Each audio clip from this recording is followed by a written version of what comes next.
안녕하세요. 메디치과 김병수입니다. 제가 약한 인문 때문에 고생 중인데 이거 어떻게 해결 방법은 없을까요?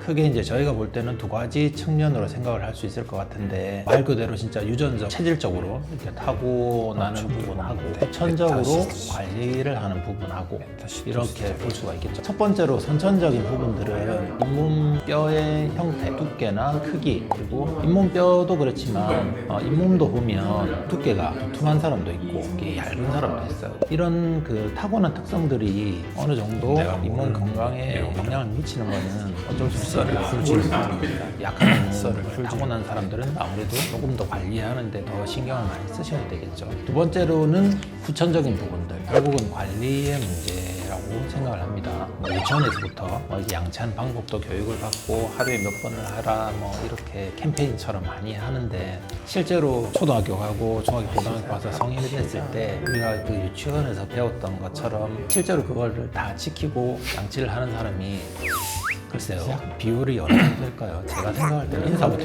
정신 못 차리네, 인사해야지. 긴장했어요. 오늘 긴장했어요. 약한 잇몸은 조금 더 열심히 해야죠, 관리를.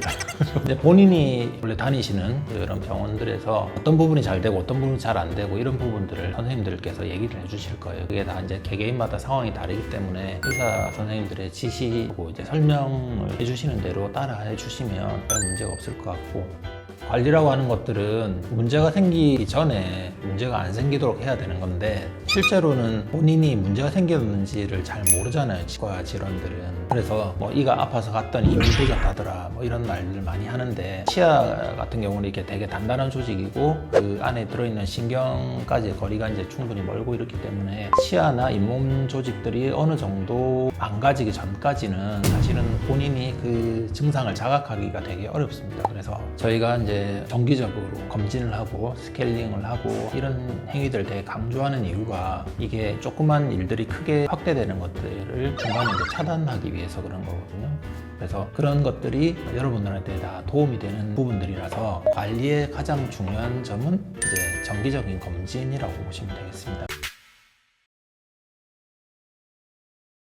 양치질을 당연히 잘 해야 되고, 근데 양치질을 잘한다고 하는 것이 무조건 우선은 많이 닦는다 이게 중요한 게 아니라 칫솔이 필요한 부분에 들어가야 됩니다. 예를 들어서 젊은 사람들은 잇몸이 많이 건강하고 꽉 차 있기 때문에 씹는 면 닦고 옆에 닦고 이렇게만 해도 괜찮아요. 근데 나이가 들고 잇몸을 좀 안 좋아지신 분들은 잇몸이 처지면서 치아 사이사이 이런 틈들이 많이 생깁니다. 그러면 일반적인 양치만 가지고는 그 틈들을 다 닦을 수가 없거든요. 그래서 이 전체적인 겉면은 일반적인 칫솔로 닦지만 사이사이 틈이나 안쪽이나 접근이 안 되는 이게 꺾여진 면이나 이런 부분들은 이제 거기에 접근이 가능한 방법들, 칫솔이 꺾여진 칫솔도 있고 이 사이사이를 닦는 치간 칫솔도 있고 치실 같은 것도 있고, 거기에다가 더불어서 요즘은 물로 이렇게 청소하는 기계를 이제 구입을 하셔가지고 잇몸 마사지도 되고 사이사이에 이제 양치도 훨씬 더 잘 되겠죠.